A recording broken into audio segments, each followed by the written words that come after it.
you are free. Sabi mo sa katabi mo, if you are forgiven, you are free.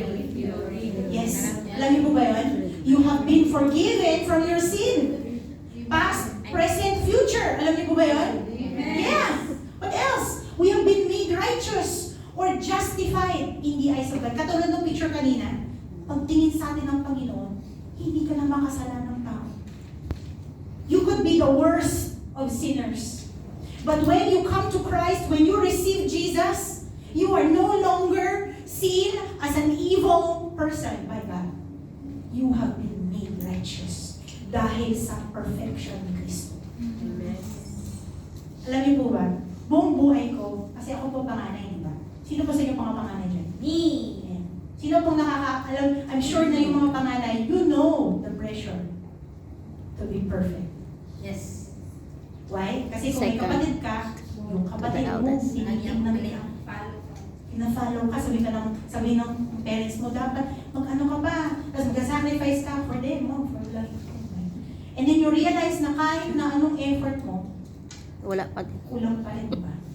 Alam niyo po ba, grace, the beauty of the gospel is that I have realized na I will never be good enough. Pero because of Jesus, I am good. Amen. I'm good. Amen, amen. One of our favorite verses po, Romans 8 verse 1. Now, there is no Condemnation. for those who are in Christ Jesus. Some of you, maybe you need to memorize that. Kasi hanggang ngayon, you're still living in shame. Bakit? Pinatawad ka na ng Panginoon. Bakit? Tinuturing kang anak ng Diyos. Why are you living in shame and fear and Amen. worry? Kilala mo ang Panginoon. At mas importante, kilala ka niya. Amen. Alam niyo po, how should we respond to this kind of word? I just want to tell you two things. I think if you understand judgment, if you understand na if we receive Jesus, na you have been forgiven, we have been made righteous, that we have no condemnation in Christ Jesus, there is only one response that's appropriate. It's to rejoice. Can I hear an amen? Amen. Tayo po ba ay nagagalak na tayo ay pinatawad ng Panginoon? Amen. Sino po sa inyo nakaranas na may utang na hindi binayaran? Psalm 32 verse 1, Blessed is the one whose transgressions are forgiven, whose sins are covered. Alam niyo po ba na from time to time si Satanas, lalapit siya sa'yo, tapos sabihin niya, naalala kita. Ouch. Alam mo yung mga times na magkasama tayo? Besh. Kayo ni Satanas dati. Beshi.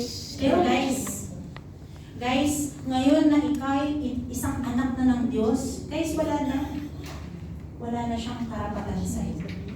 Wala na siyang pang-blackmail sa'yo. Sometimes, I don't know if you've ever experienced, yung may mga friends na, uy, may picture ako, lalagyan ko yun. Kung gawin mo yun, gagawin ko to. Sometimes Satan does that. Sometimes Satan says na pag ikaw ginawa mo yan, gagawin ko to. I will destroy you. But guys, do you know what it means na you are forgiven? What does it mean na we have no condemnation in Christ Jesus? It means na sige, gawin mo gusto mo. I am saved. We are saved. Si Satanas, he has no hold on me. Whatever I have done, God has forgiven. Amen. But there's still one thing. Besides the rejoicing, there must be repentance. Yes, there is no condemnation, but there are consequences.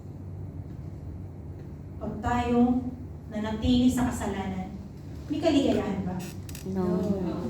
Pero pumunta naman ako sa church. Pumuli naman ako sa Panginoon. Bigyan nga Valentine's ko eh. Kung may kasalanan sa buhay, magiging masaya ba dahil? No. You can pretend.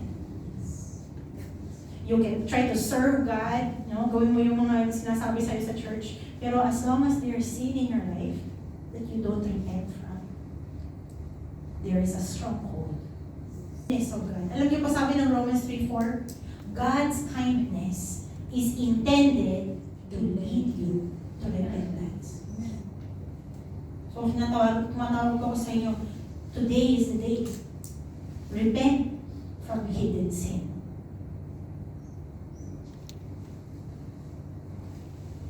Repent from your pride.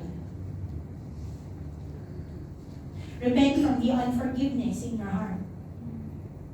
Yung kinikim-kim yung mga hinanakit dyan. Repent from the thoughts in your mind na alam mo hindi galing sa Panginoon. Repent and return to the Lord. Today po, this is the word that we have.